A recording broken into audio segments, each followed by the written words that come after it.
So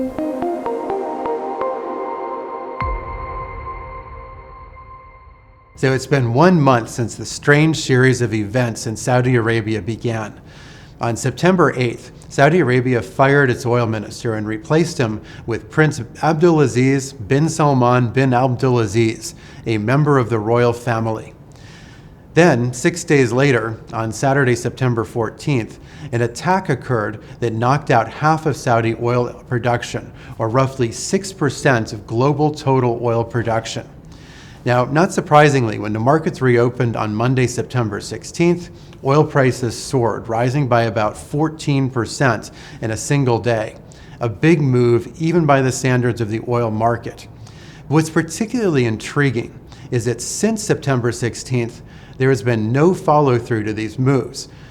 West Texas Intermediate prices have fallen right back down towards previous levels. Secondly, Brent prices, which one might have imagined would have increased more as a result of these attacks than WTI, simply because Brent reflects a sort of more sour crude benchmark, whereas WTI is a light sweet crude, might have increased more. Brent prices have also fallen right back down as well.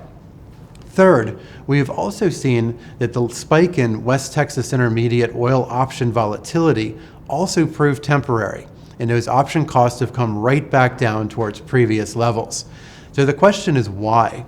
Why was there no follow-through in either the option market or in the Brent or WTI markets to these astonishing attacks?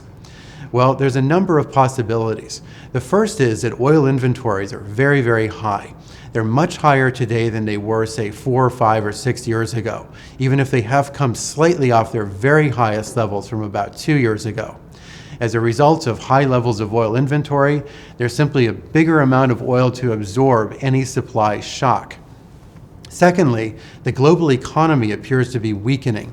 We see weaker growth in China, India, Russia, Brazil, Mexico, Western Europe, and the United States. So it may be that oil demand just isn't keeping pace with supply, even in the case of a supply shock. Third, it could also be the case that people really see the attacks as have been a temporary and one-time deal, something that's not likely to be repeated. Hence, the option markets aren't excessively worried about prices going forward. So all of these are possibilities. And the last possibility is that U.S. production is increasing very, very rapidly, particularly from the Permian Basin.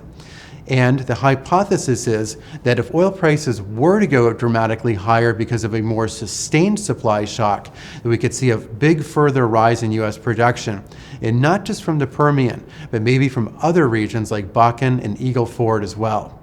I'm Eric Norland, Senior Economist with the CME Group in London.